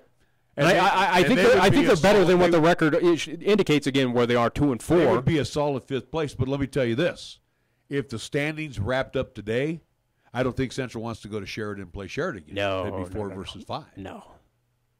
Or is it 5 versus 6? Again, 1 versus Yeah, well, you got 1 through 8 because 2 teams don't qualify. 4, Excuse 5. me. It's kind of like NBA. 1, 8, 2, 7, 3, 6. I had to correct myself. There you go. So, but anyway, I don't. But also, too, we don't know what the rankings are are as of right now because again, that's going to fluctuate a little bit, especially there at the top between who's going to be number 1, number 2, and number 3. That is all really a toss-up. Again, in my opinion, I think East deserves to be that number 1 team. Give credit to Natrona. Probably they should be ranked number 2. And then Thunder Basin with that tough loss, as much as it's a close losing effort on the road, maybe just drop them down because, again, it was a loss. Move them down to 3. But they're all right now, you have 3 teams on my radar that could easily favorites to win the state championship. I mean, East versus Natrona. We already saw what happens here. Who knows what happens up in Natrona if for whatever reason they do meet, maybe in the semis or something like that. Thunder Basin, yes, we know what happened with them and East at Thunder Basin, but maybe if they have to come down here to Cheyenne, maybe it's a different result between those two. It is really a toss-up of who is that top team right now in Class 4A. Well, I would venture to say that one of these 3 teams may endure a loss. So there might be a tie atop, but I don't think there's going to be a through-a tie. I think one of these teams is going to end up getting beat again. It could possibly be East. Losing to Sheridan, maybe. Yeah, but Sheridan does have to come here. But Sheridan, again, they're not too afraid to play here in Cheyenne, especially on the road. Natrona, without seeing their remaining contests, who knows? Thunder Basin, do they lose another one? They've pretty much gone through all their kind of cupcake teams already. Who knows if any of these teams lose again? It doesn't feel like it. It feels like with, again, these 3 teams have given each other 1 loss, and no one else is competing with them. I don't know. Who knows at this point in time? Well, and again, I'm more concerned about a Central or a South team trying to sneak in, and they're going to have to sneak in somewhere maybe more South than Central. They're going to have to pick up that win at Campbell County. So they're going to have to, get that second win. You mean South will be here for Campbell County? Yeah. That will be the game we have. You said they were going up there. Well, I meant, they need to beat the Camels. That's one of the And games. I think they will. I don't see the Camels. That Camels. pushes them 2 wins. That'll get them to that 2-win mark. They're going to squeeze another for South, one somewhere. They're in an interesting position where they could make the playoffs because, again, they have 2 remaining. At least they'll be on the road against Laramie. I think South could beat Laramie on the road. Laramie is not that impressive. They weren't impressive against Central. They should have lost that game against the Indians. And I think South can compete against Laramie and pick up a victory coming up this Friday. I really believe so. I think South has enough in it to get it done on the road. Let's hope the health and I think they will. If you're coming out of your sickness, the rest should be as well too. Again, get a little liquids in them and kind of heat it out with a sauna or 2. But you would hope that South is fully recovered from the bug that hit them this past Friday. But if they are fully healthy, fully recovered, yes, I do believe they can take it to the Plainsmen on the road. I absolutely think they could win that game. At home against Campbell County, yes, Campbell County is not winning another game. They're not winning a game this season. Let's be honest. I don't see it. Right. If their only shot, it would be against the South High Fighting Bison team, but I don't see it. I really don't. And then for South, their remaining contests at home against Central, I think South, as much as they competed against East, but we know East is a very good team, I think South could give a fit and maybe upset Central, at least especially having that little home field advantage there at Fighting Bison Stadium. We could be looking at the South High Fighting Bison team, again, in my opinion, walking away with 4 wins this season. That would put them in the playoffs. I absolutely think so. Well, you know how the old saying is, you got to go one at a time, absolutely. But if, again, playing that, just kind of looking down in the future. All right, well, let me ask you this question. But I do want to look, at least for East, as we're looking at these top teams, East on the road at Central. I think East should take care of business against the Central Indians. I was going to ask you your opinion on that one. What? I was going to ask you your opinion on it. Go ahead. Well, there it is. I think East should handle them. Central at least enough. You're not being a homeboy on this one. You're thinking East. No, I think East is clearly the better team, especially in the Class 4A. I think they have proven enough that they are that top team. I expect a similar outcome of what we just saw with East and Laramie, about a 31-14 victory on behalf of the Thunderbirds, but it is that rivalry. Again, I've been a part of them. We've seen how they go, where we've seen East, great quality teams, lose to Central, get kind of upset. We've had it before. Could it be that possibility? Sure. Do I see it in reality? I really don't. I think this East team, as long as they don't shoot themselves in the foot, which they've kind of eased back on those penalties, they've eased back on those mental miscues, I think they can take care of it. Okay. I think Central is a lot better team than the team they got running clocked against by Sheridan. I think they're a much better team. I think they're slowly but surely buying into the Mike Apodaca program. Yeah. And like you said, a couple plays here or there, we're talking about a Central team that could be 4-2 and in the 5th spot right now. But again, I have no dog in the fight here. It's East Central. You just never know what's going to happen. Yeah. You really don't. And again, on paper, it should go in one way, but will it? Only time will tell, especially coming up this Friday. But for East to kind of look at their remaining schedule, at Central, at Rock Springs, yes, I think they should take care of that one. And then home for Sheridan. Looking at the other top teams with Natrona, their last 3 remaining games on the road at Kelly Walsh, so a battle of Casper. They will be at home. They will host the Central High Indians. And then on the road, they got to take a road trip down to Rock Springs. That's Natrona you're talking about? Yeah, Natrona. So they're 3-0 right there. Yeah, that should be 3 wins there. And then Thunder Basin, looking at them for their last 3 remaining contests. At home against Rock Springs, should take care of that. On the road against Kelly Walsh, should take care of that. And then at home hosting Laramie, should take care of that. So we might have a situation where the Thunderbirds might be the team that's kind of iffy. And again, that's against Sheridan. But it is at again. It's here in Cheyenne. I understand. Where hey, guess what? You took care of Natrona here in town as well. I think they could take care of the Bronx here in town as well. Again, and that's the one advantage I give to them for the Thunderbirds. Now, again, if both teams, say in a perfect world, those 3 teams go 3-0, they go unbeaten to the at least end of the regular season. It's gonna be an interesting, It's got to be a coin. It's kind of a shame it has to go to a coin flip at that point in time to determine who's going to be that number 1 team. But well, and if I'm not mistaken, and again, let me think about this here. Usually, you would go down to the team below you, and if I'm not mistaken, somebody's lost to Sheridan. I think it was Natrona losing to Sheridan, wasn't it? Natrona's 1 loss is to Cheyenne East. Okay. Thunder Basin then lost to Sheridan. Thunder Basin lost to Natrona. Okay, so again, you only have 1 loss. So again, East's losses to Thunder Basin. Sheridan. Yes, okay. It's a little 3-way kind of play here. I think it's a coin flip other. here. Who's going to be the number 1 seed? And it might be an interesting situation for that. But we're at that point in time of the season where yes, we're starting to look at those standings and where seedings are going to be for Class 4A playoffs coming up very quickly. I would say for sure though, unequivocally, what with 3 games left, that we will have 2 Cheyenne teams in the playoffs for sure. Yeah, calculating. I think South is that team that's on the outside looking in that could be that 3rd. Again, on the road at Laramie, yes, I think the Fighting Bison should win that game. I put them at 2 wins. At home against Campbell County, yes, I think the South High Fighting Bison should take care of against at least Campbell County Camels. I think though. That's 3. Now with Central at South, or at least, Central at South, that as well as this kind of upcoming Friday's contest is a coin flip for me. But I give the slight advantage to South at home, even though maybe talent-wise Central's a little bit better. I don't know. Especially what we saw, especially recently what we're seeing out of South, competing on the road against Kelly Walsh, competing against East, getting their first victory at Rock Springs.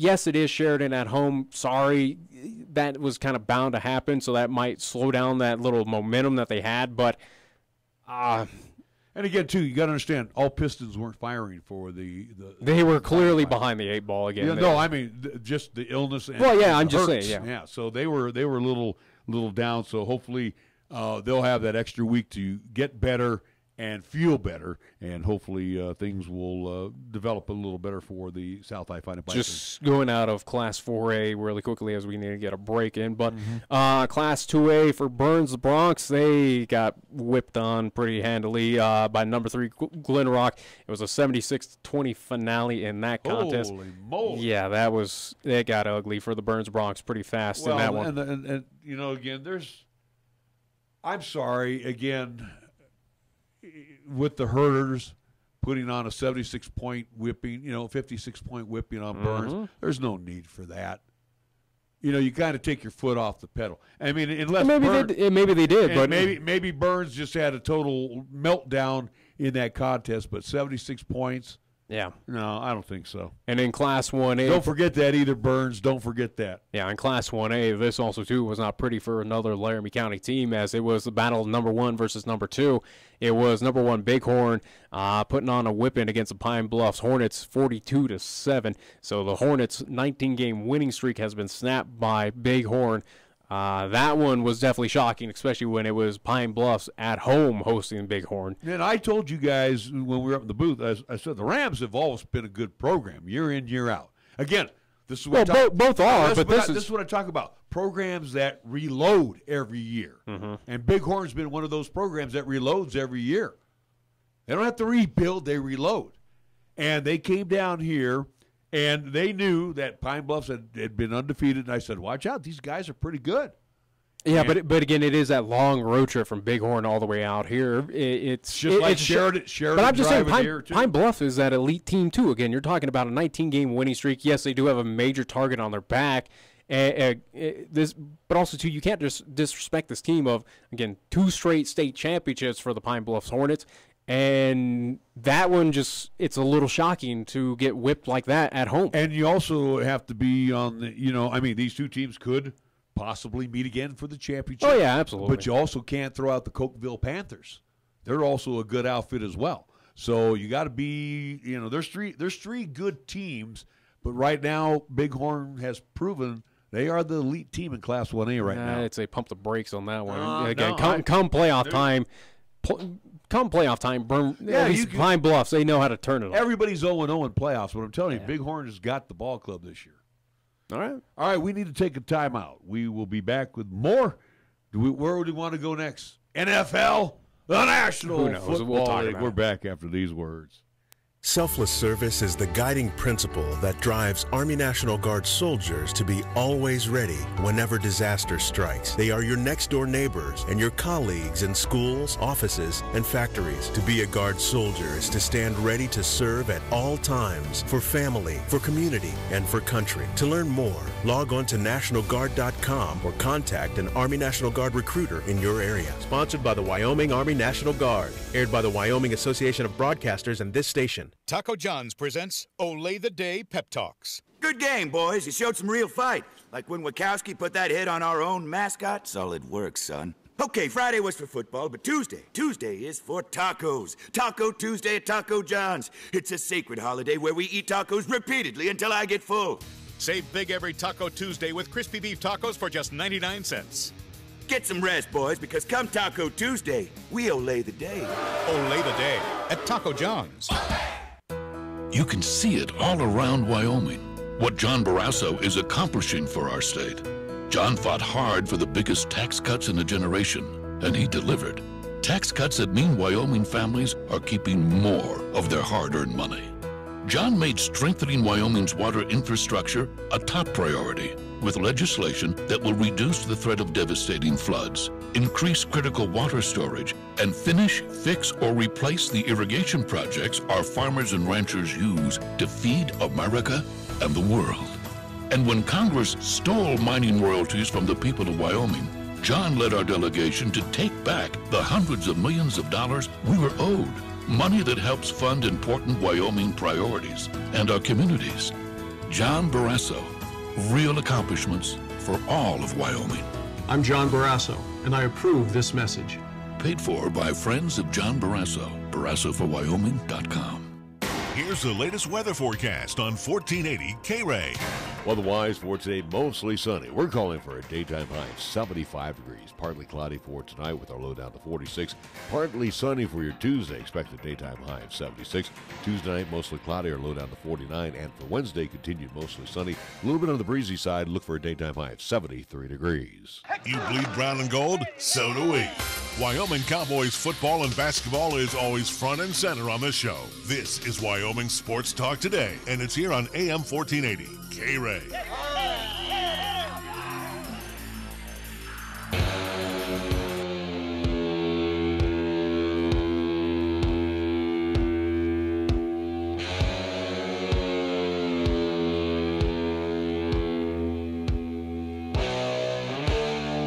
We are back on Wyoming Sports Talk Today. Top of the 7th, Rockies getting beat 5-0. Still one hit. Go figure. For the Rock. Looks Go like figure at Chicago home tomorrow. Yeah, you had your chance, Rockies, to win in your first ever division, and it went just poof. It's not over. It's not over, but it's not looking good. 2 outs in the top of the 7th. 25 years, and you still have yet to win a division. Well, what can you say? Ugh. Let's go take a look. the Marlins have won a division. Okay. So what? I'm just saying. Who cares? You know, They've also won a World Series too. Yeah, so true, I too. mean, gosh, and then also too, And look where they play before nobody in Miami right now too. Seemed like almost nobody, at least in the past kind of crowds. There were empty seats as much as there are people giving stuff to the LA Dodger fans right now. It is a midday game in LA. Yes, you know the crowd's there. It took them a while to get there because, again, it is Los Angeles trying to get to Chavez Ravine. It's always a tough go about it. But, again, in at least the last Rocky series with the Nationals, I saw some pretty empty seats there. Coors Field still. They drew 48,000 yesterday. They had over 40,000 plus on Saturday. And Friday night was fireworks night, so they drew a big crowd as well. But it wasn't full, I'll tell you that. It was not. The Rockies, if I'm not mistaken, Nick, I think they got pretty close to 3 million in attendance this year.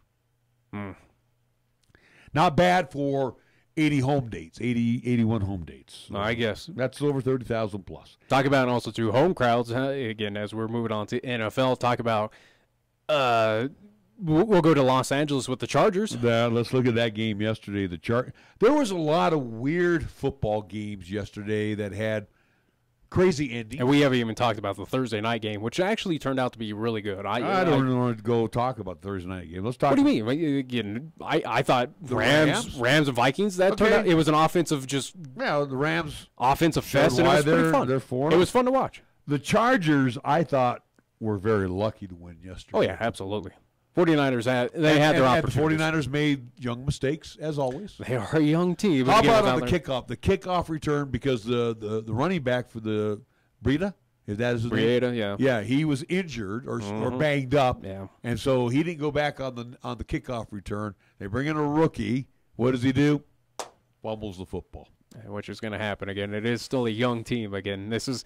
Even with Jimmy G, I still thought this was a team that could be in a wild card spot, not yet winning in a West, or at least NFC West or anything like that. But with Beathard, put on a good effort, a lot better than what he was putting on last year. Certainly has more pieces, at least more offensive weapons than he did of last year's team. But with 49ers, especially on the road against the Chargers, put up a valiant effort. Should have come away with that victory. If anything, as a 49er fan, what I hold my head up with this team is that they're competitive. They're losing in close efforts. Yes, it is losses. They are 1-3. I can get that. Absolutely, that does sting. But at least it's competitive of what it's been of recent seasons of where they've just gotten whipped on, where it's been close blowouts. No, this team is actually showing that, hey, we can compete. We almost upset Minnesota on the road. They almost upset. And again, their 3 losses have come on the road against two very good teams that we know of. Again, Minnesota week 1, where young rookie mistakes cost them that game. Week 3 against Kansas City, they, in my opinion, should have had that game until Kansas City kind of ran away with it. But they were competitive, at least. And again, we know Kansas City is very good this season. They're going to probably prove it again tonight.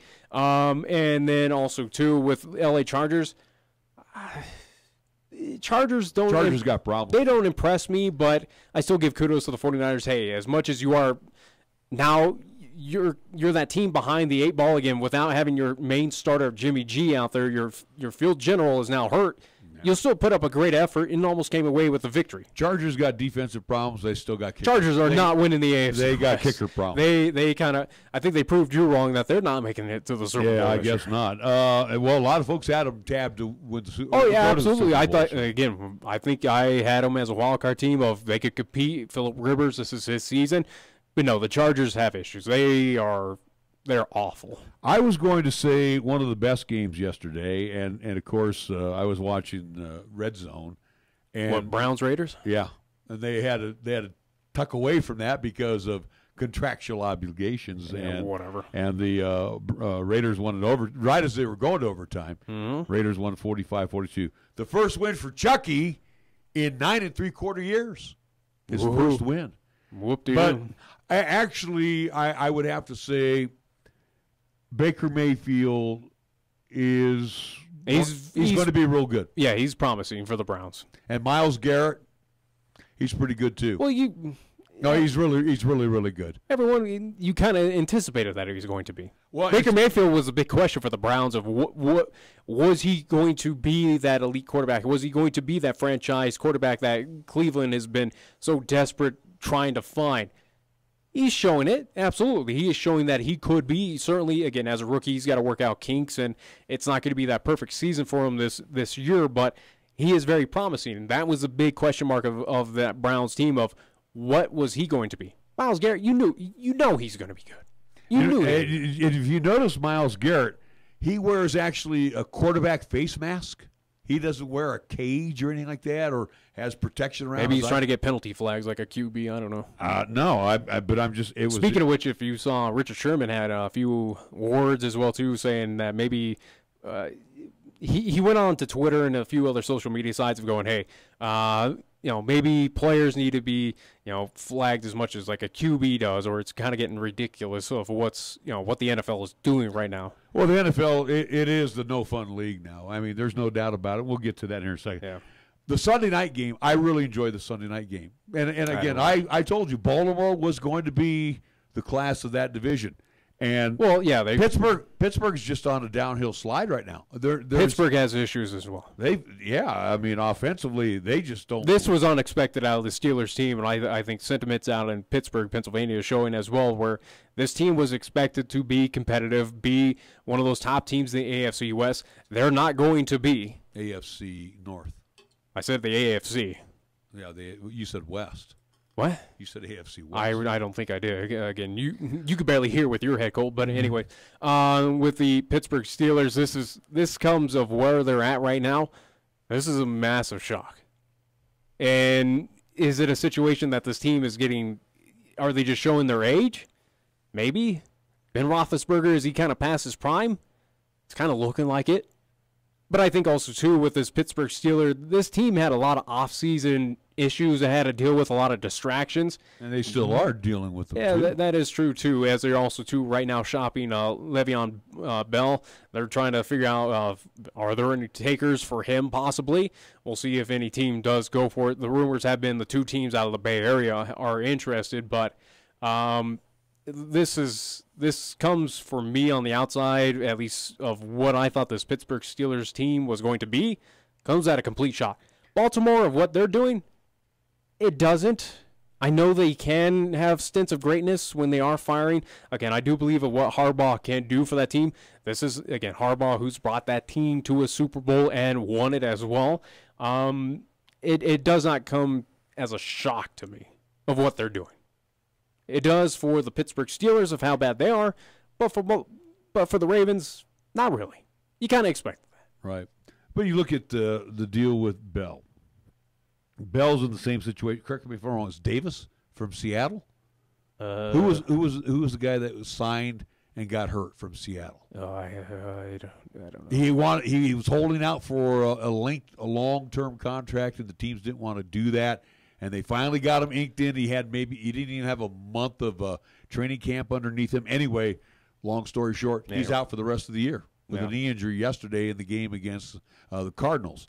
Then you look at I know who you're talking about, but the name kind of skates my mind. because he also, too, if we're talking about the same player, also, too, had a little choice gesture for the team. Yeah, didn't he flip him off when he was being carted off? Yeah. What's his name? I don't know. He's on the defensive side for the Seahawks. Look it up. You got a computer right there in front of you. All right. Well, let me see which if we get the name. Earl Thomas. Yeah. Earl Thomas. And he went down with the injury yesterday. And he was not too happy about it, clearly. Again, yeah, season-ending, at least injury for him. It says right here he suffered a lower leg fracture. Yep, as he was carted off. And this is why teams don't want to get involved. This is why the Steelers, and again, the Rooney family, who has run the Steelers for, forever, they don't want to take that chance on Bell. They know he's good. They know he's worth the money. I don't think it's the money. I think it's the length of time. Yeah. Well, and especially, I'm not going to speak out of line for the Steelers, but maybe there's something more within it. Again, there's always something that you have to read between the lines on these issues. Again, kind of with the Khalil Mack situation in Oakland, maybe there was more that meets the eye of that story of why he was not re-signed, because clearly Khalil Mack is not slowed down. He's not an awful player. He's if anything done better than in recent seasons of at least play style. And again, especially of what we saw yesterday with the Bears winning. Are you going to talk now? Yeah, as soon as my throat clears up, yeah. I can't answer that question with Mac. Again, he was going to get I'm just saying there has to be more that meets the eye. Again, something to read between the lines. I think ownerships are afraid of these long-term deals because, again, if you sign Khalil Mack 6 years at $102 million, excuse me. Yeah. So $102 million, and I think it's the Is he not worth it? No, he's worth it, but it's the guaranteed money that the owners are afraid of. You got to take that risk. Again, if you want that, Seattle did, and they got burned. 49ers did as well too, but they're still going to stick with their guy. Hey, that's the risk. It's a risk that NFL, NHL, MLB, NBA has to deal with. Okay. Oh well. Well, the Rooneys. I'm just saying maybe there's more than meets the eye on a lot of these situations. Right maybe it's an off-field thing. Maybe it's something that they don't. But they're not agreeing. They're remaining steadfast. They've tendered which is a reasonable deal to Bell, and he's balked at it. He wants longer term. And again, when you have a longer term contract, that means more guaranteed money. He wants cash up front. Yeah. And that's I think that's what a lot of ownerships don't want to do is hand out that here Nick, here's $40 million. Oh, by the way, get hurt next week. Call it good. Well, in the situation with that also too on the running backs are so if you get 5-6 years out of a running back, that's pretty good. Again, you're not going to find – it's a very rare find to have a Frank Gore-style player who can be consistent throughout his entire career, not run into a whole lot of injuries, and be just a be powerhouse. Available every weekend, yeah. It's so rare. And I think for the running backs, that is a special position where, yes, is it worth to sign you for a long time? Because who knows? We've seen where – look at Adrian Peterson. Had a good stint for a few years, and now he's damaged goods. Who cares? He's not the elite running back that he was. And everywhere he goes, he may get a year contract. Because again, you don't know if he's going to get injured. You don't know what you're getting out of him. He is not that running back of old. It's the running back position is a very sensitive, very very touchy, feely kind of at least position here in the NFL, especially with contracts, with monies. Are they worth it? Are you worth the risk? Are you, again, we can find someone in the draft who can give us maybe 3 solid years, hopefully 4 or 5. We can put you to the boot and deal with it with less money. We'll take that gamble. Well, anyway, we will see what happens in the Bell story. But again, there are teams. He will not be in Pittsburgh. No. All indications are showing that he's not going to be. The Roonies are not going to. Again, they don't mind paying big bucks. They'll do it to specific positions and also to someone that they know is going to be, worth it and going to last in that time. And we'll get more into the NFL controversies coming up here in a bit. A couple of games yesterday that just threw me aback. was the Bears crushing the Bucs. Wow. Mitchell Trubisky, it shows me that again, it's Winston's time now, or at least I guess in the situation I said about a couple weeks ago of, hey, when it gets out of hand at halftime, they'll probably swap out Fitzpatrick and put in Winston. Guess what? This was that game. The magic with Fitzpatrick is ended. Yeah, well, Winston wasn't all that much better. So the little fairy tale, the dream story that were the Tampa Bay Buccaneers have gone away, at least in my opinion. The Bears, especially adding Khalil Mack, but also to Trubisky, this is a team. They're not winning the NFC North. They are not doing that, but might compete for the wild card. Might give some teams a fit. I think it's a team that has that talent. They have the easier of the schedules. Oh yeah. And then the Green Bay. Well, they got that because again they were lousy. Yeah, the Green Bay Packers game, that one that shocked me too, because the Bills went from you guys won a game. they got their one lucky one where the Minnesota Vikings overthought, overplayed, or not overplayed, but they overlooked. Yeah, I guess you could say that of the Buffalo Bills. They went in and said, this is an easy opponent. We should take care of him. Look at how their previous contests of getting blown out. We'll do this. That was an anomaly game for the Bills. Yeah, well, the Bills showed up in Green Bay yesterday and played Buffalo football. Yeah. Bad. Josh was 16 of 33 for 151 yards, had 2 INTs, sacked 7 times by the Packers. Does not surprise me. His rating yesterday was like a 36.6. He rushed 5 times for 19 yards. Wow. I mean, the Bills again, it's going to be a long season. The Bills were just brutal. If you thought they were ugly yesterday. If you thought the Bills were turning around that season after last week's victory against the Vikings, no, you're insane to believe that. No, this is a team might win another game, maybe they might get a miraculous victory over the Jets or something, but it's for Buffalo, for those fans, it's a long season. And why it's going to be? It's because that offensive line is It's a long garbage. season altogether in the National Football League, because this year, and I had this discussion, I do believe it was yesterday, with the officials. And same thing, too, goes in collegiate. And we saw how long the Boise State game That went on forever. Because there are so many stoppages. There's so many stoppages because of just really butthead rules. You got to review touchdowns. You got to review this play. You got to make sure. Catch. Yeah. Well, look what happened in the Raiders game. Everybody saw the guy from Cleveland had made the first down, New York or wherever it was at, and even their official that they have, representing that game, said, "Oh no, he's there." They won't. And what's the main thing though about these reviews? If to overturn is you need concrete proof. Yeah.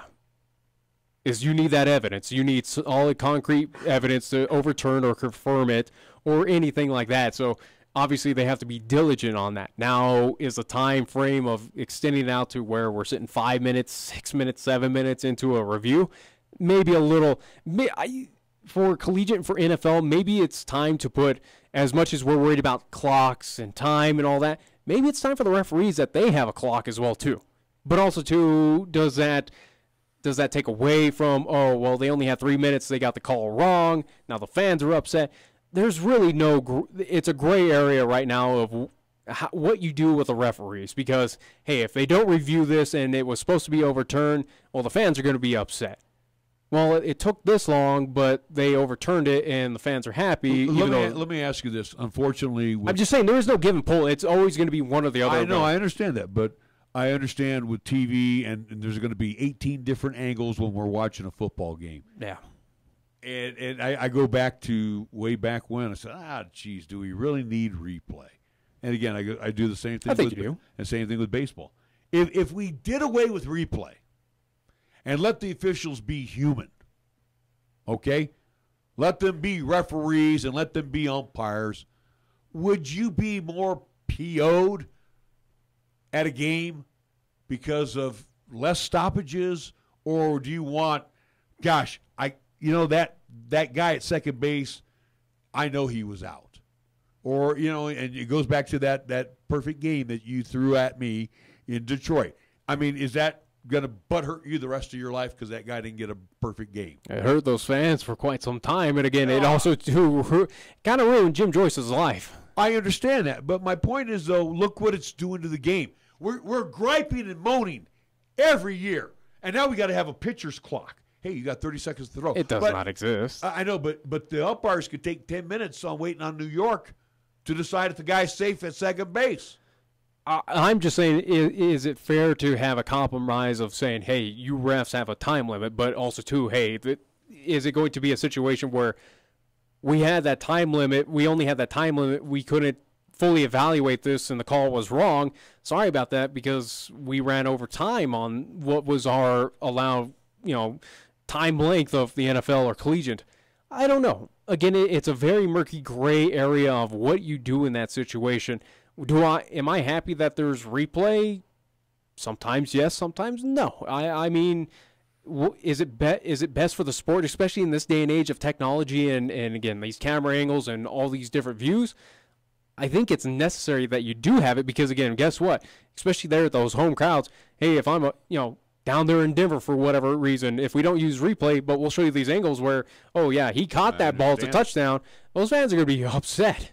I understand that, but the thing is, too, then people need to stop griping about 3.5-hour, 4-hour games because that's what it's going to be. If anything, you're getting your money's worth. Well, yeah, I would imagine, if you're paying $125 a ticket, absolutely.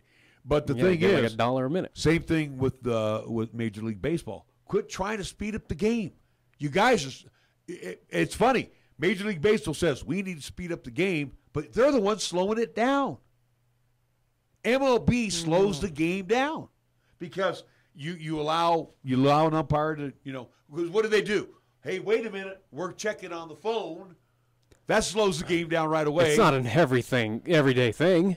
Oh, it's not an every inning thing. You see almost half the plays that are close now. Everybody's going, hey, check the phone, flip the flag. Everybody's doing that now. I don't know what MLB game you're watching where, again, out of 162 of them, how many you could point How many guys that have stole second base that were called out went right away and said, hey, I'm there. Okay, you could still confer, at least say, yeah, maybe it's challengeable or something about it. But other than that, is it something that the umpires act upon or they go about doing? No. If it's a throw them out, strike them out, and the guy is thrown out at second base for the third out, just for argument's sake, before the team can leave the field, they're over there waiting for that team to get off the phone with their replay guys upstairs to make sure that guy was out. Do I fault them? Do I see anything wrong with that? No. Yeah, but they're slowing the game down. Then what do you want? I'm just saying. Because then you're going to be that first person that's going to complain of going, wow, he was out at the plate. I'm not complaining. If they did not review that, we would have won that game. Imagine again, it's TV that's let's go back to the Padres and Rockies. TV that has made the umpires. Let's go back to Padres and Rockies, that play-in game years ago with the Matt Holliday controversy. Imagine if you had a review in that one. What would have happened then? He would have been out. Then Padre fans would not have. But they showed it 10 times where he was safe. I'm just saying. We've had instances like that where it was game deciding to make it to the playoffs. Here it is, the final play of the game. It's a controversy. Well, we have to go off of, here it is, I guess. Then Major League Baseball, along with the National Football League, should shut their yaps and quit saying we need to speed up the game, because they don't. They slow it down every opportunity they can get. MLB is just, they're idiotic on that of trying to speed up with the pitcher clock and everything else. They do not need to do. I mean, that's silly.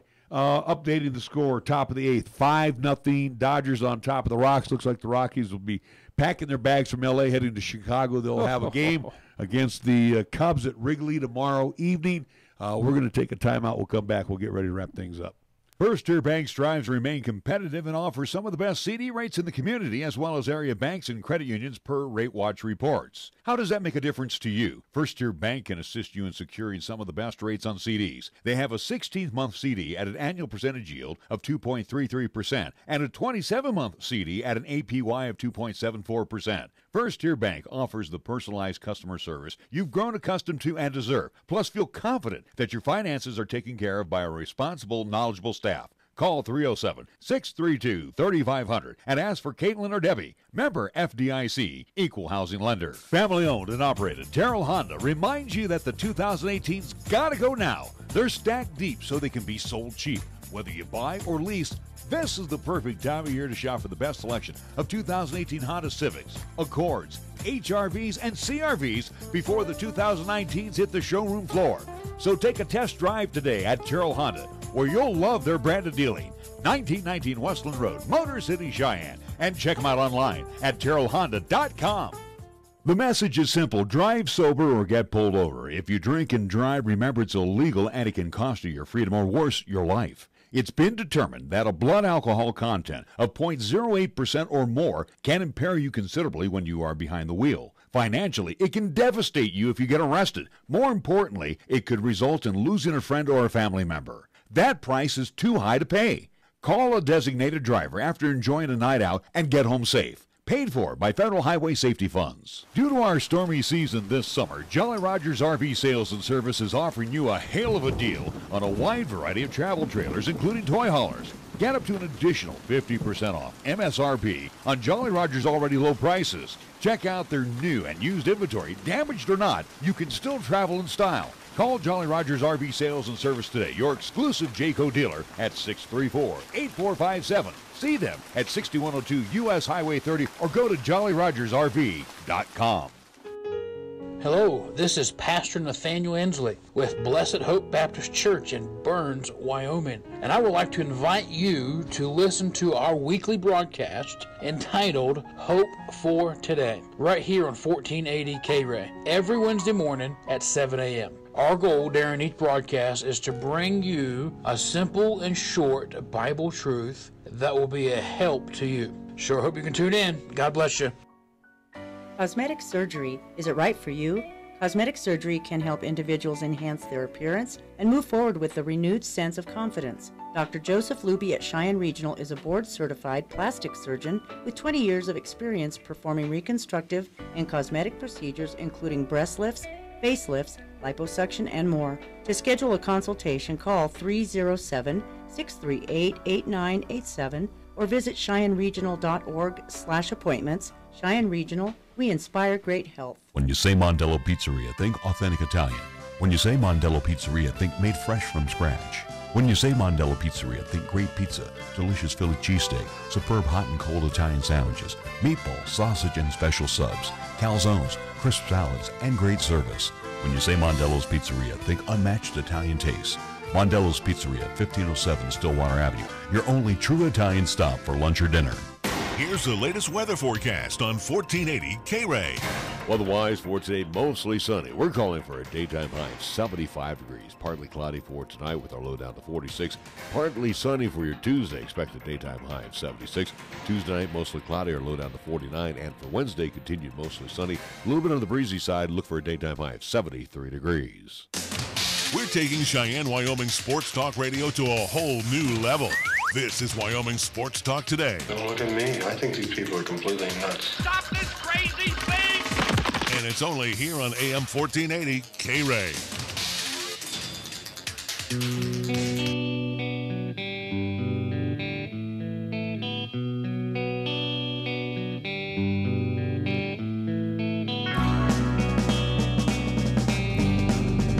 Closing moment of the program here on 1480 KRAE, Red Skelton times 2. Coming up from 8 until 9, 9 until 10. We will have 2 programs. 30 minutes again. There you go. Our Suspense Theater. Golden Age of Radio Theater from 8 until 10. I'm going to cut you off because I don't want to hear you anymore. But I want to thank everyone on Friday, at least on, again, the 5 different ways that we brought at least Friday's contest between East and Laramie. Again, over 2,500 of you watched with us. And again, however more listened with us on AM 1480 AM, 101.1 FM, and 1480KRAE.com. Again, thank you to all who keep on tuning in to these high school athletics. Again, football, as we'll be covering it. Basketball coming up, and also to LCCC, men's and women's basketball. Again, those 5 ways that we've been doing it for football will continue on for basketball as well, too. So thank you for everyone, as I can come out and say that we're Cheyenne's number one. We're the first that did it. We're the best. sorry if I can stroke my ego a little bit here, again, of what I'm trying to put out there. Again, one of the better products here across the state of Wyoming. Here are what we're offering to you folks to enjoy some athletics, whether it's JUCO or high school across the state of Wyoming. Are you all done? I'm waiting for you to say the same thing towards me. Again, you should be thanking me. I thanked you enough. I'm not going to thank you in the radio. radio. Do it again. No, I'm not going to thank you in the radio. I'm going to tell you that the Rockies in the top of the 8th inning are trailing 5-0. They got their second hit of the day. Yippee doodle. All right. Let's see what else we got going on here. 2,500 though. 2,500 and tuned in for that's a neat deal. And again, like I said, I've left that all in your hands. And to our wonderful sponsors out there, we say thank you. Yeah. To those of you that are considering sponsoring, we definitely want you to come on in and be a part of our high technology productions. Yeah. And they're only going to get which are all archived as well, too, on whether it's Twitter or also, too, on the 1480 KRAE YouTube channel. So, again, of what we offer to the table, again, of those audio broadcasts are archived and also, too, on 1480KRAE.com. Well, and I'll throw this at you as well. We were sitting in the press box the other day, and we were talking about what can we do to make another presentation even better. So, we're always trying to not put extra air into the tire. We're trying to make that tire a lot more usable all year round, so to speak. So we're going to come up with something here for this weekend to take care of yet another problem that we see. We all see something that we don't like. I thought you were trying to make some analogy that you're just full of air. No, but you give me gas, and Wow. you've done that since you've been a young man. You're going to just say that on air? Yeah, you give me gas. All right. Is the FCC going to allow you to do that? No, I'm not going to do that. I would never do that. Here's what we're going to do, though. We're going to get ready to wrap things up here. I'm going to get off my voice, thank God, and then we will be back.